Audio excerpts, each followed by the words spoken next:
the song I wrote when I left Woodstock, and what happened was I was terrified.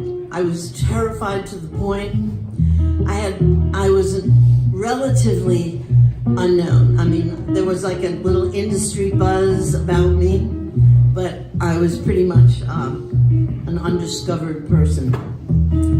And Peter somehow got me into this, but as it happened, he wasn't there. He was in England because we were finishing up an album that was for a movie. It was a movie called All the Right Noises, and I didn't know if I should even go and do this thing. It was like a picnic, I thought. It was called an Aquarian Exposition.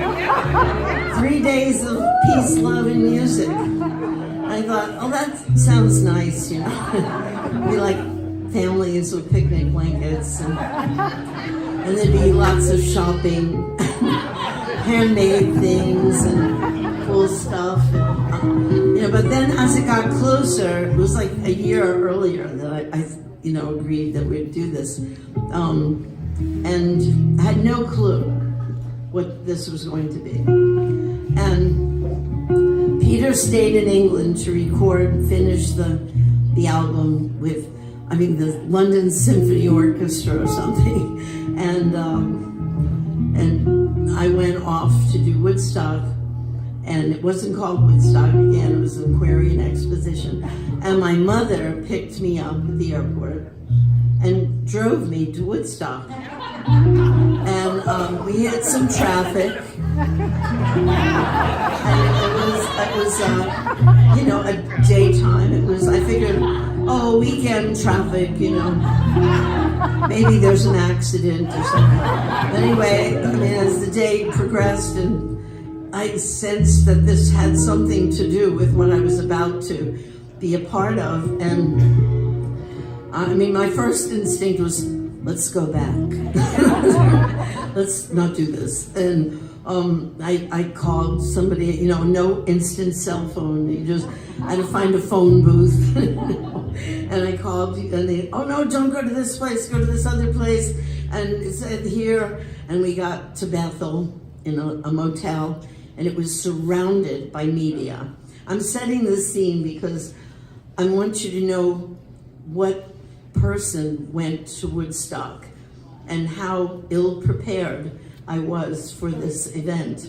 I had a guitar, nylon string, didn't even have, a pickup. It was a mic'd guitar. No other musician. Bo wasn't even a twinkle in. And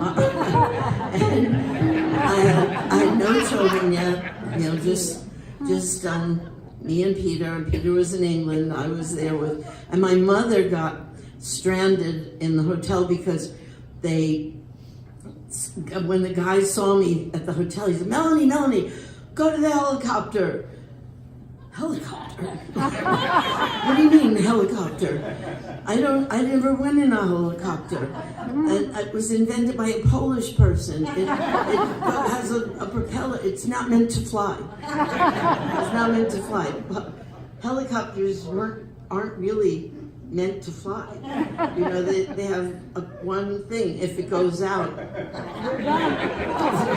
So I never liked helicopters. I never did helicopter. So, but I run to the helicopter, and there's momentum behind it. There's guys, and who's she? I said, oh, that's my mother. No, Mom, sorry, Mom. Bye, Mom. And I got in a helicopter by myself. And I'm in a helicopter, and I see this stuff down there. And I asked the pilot, what is that? He said, that's people. I said, no, I mean like the funny crop. That is, the color. He said, that's people. But we're miles from where this is. How could that be people? He said, yeah. I said, oh my God. And then I see this thing is like the size of a football field. And I said, what is that? That's the stage. I'd never been on a stage bigger than a box. You know? I mean, so I'm thinking, oh my God, I can't do this. Please take me back. I want to go back. And where's my mother? And how am I going to get to her? Had one guitar, me. I land. Richie Havens was singing. He was singing Freedom, Freedom. He was in his 40th minute of Freedom, Freedom. It was, you know, he had begun as motherless child, and as the story goes, somebody on the wings of the stage kept saying, so Richie kept, freedom, freedom, freedom, freedom, freedom, freedom. And I knew the panic, you know. I could hear the panic in the voice, and I figured I was next. And it was bright daylight, and I thought, well, you know, I'll probably, you know, people will throw tomatoes at me and I'll be dead, and that's it. So I knew my life would be over if I had to go on that stage. They led me to a little tent with a dirt floor and a box. And this is where I waited to go on. And somebody came up to me and said, "You're on next." It was gone. I threw up.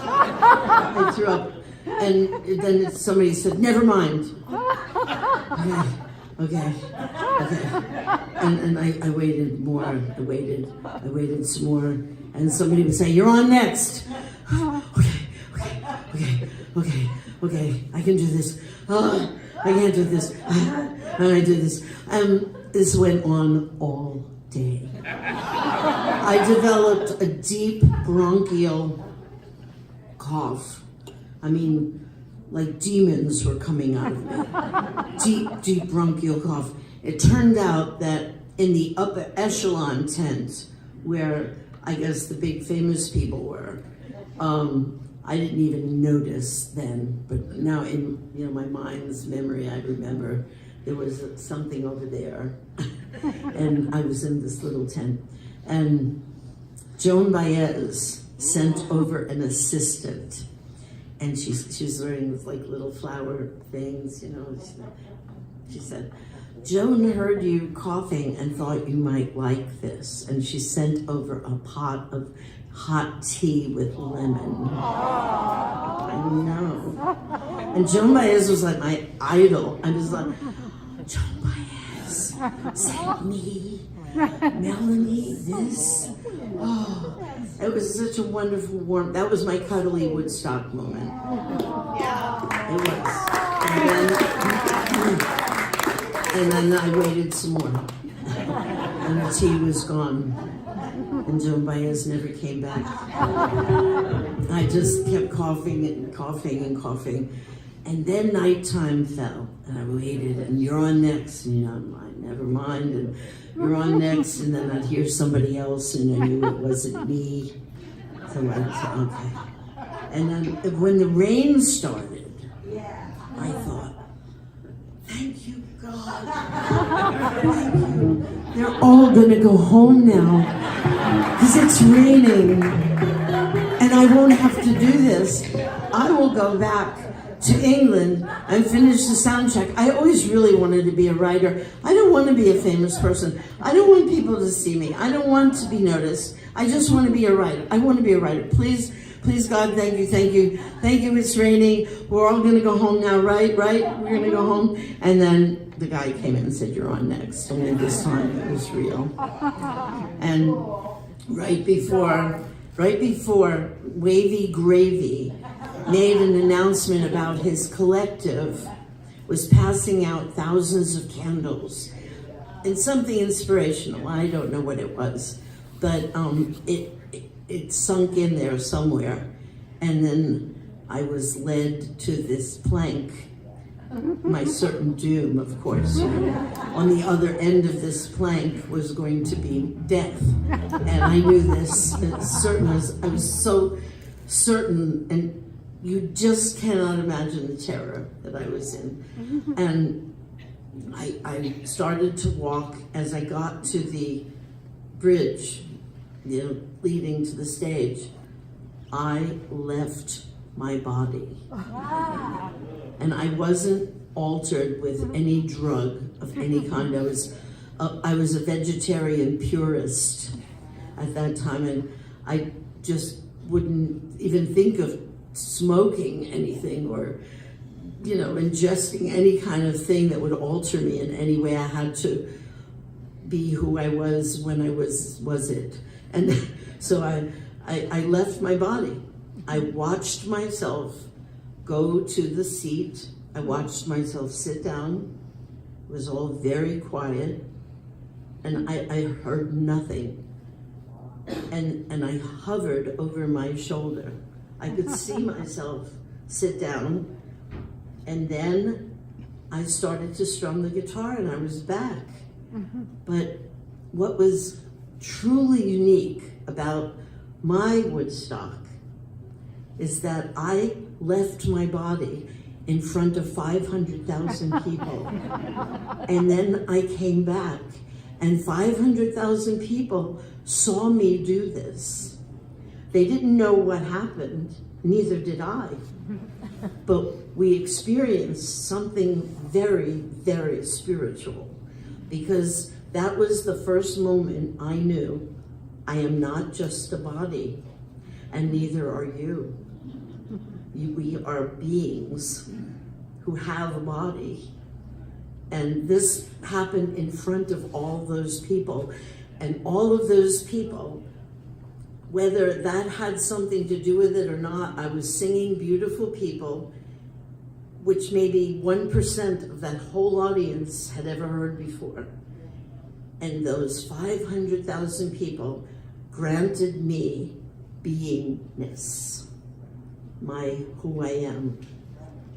And it resonated. And we shared something. Both those people and I shared something that no other performer on that stage shared. So that was my Woodstock experience. I wanted you to have it real, because that's what it was.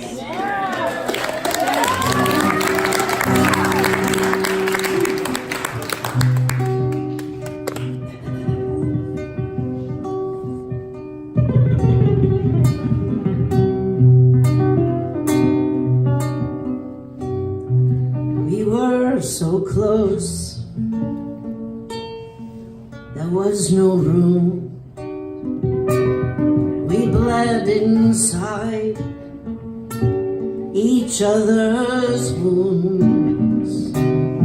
We all had caught the same disease, and we all sang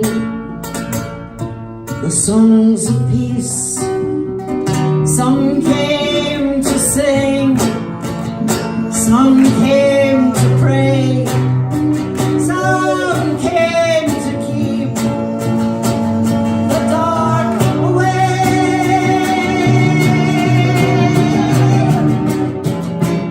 Lay down, lay down, lay down. Let your white eyes smile up at the ones who stand their ground. You gotta lay down, lay down, lay it all down. Let your white eyes smile up at the ones who stand and frown.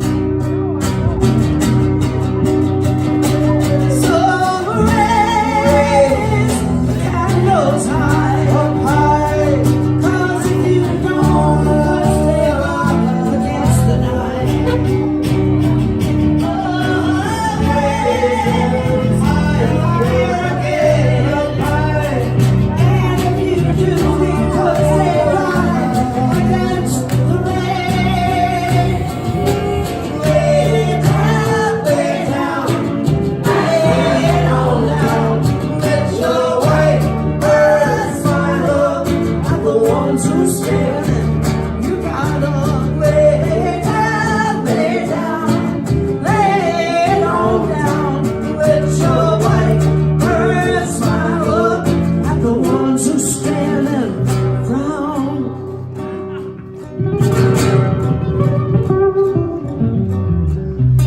Little sisters of the sun lit candles in the rain, fed the world on oats and raisins, candles in the rain.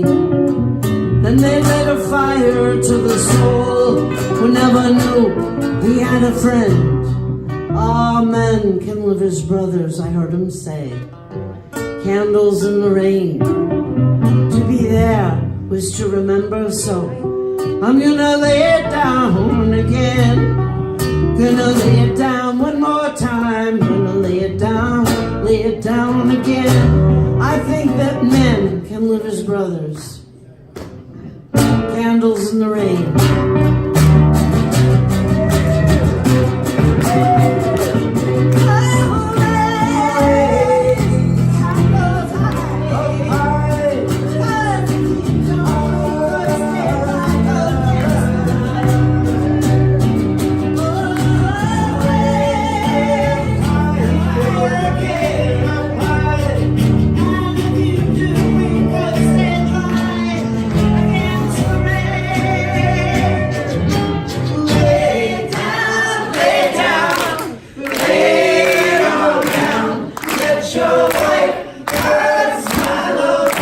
The ones who stand and found you.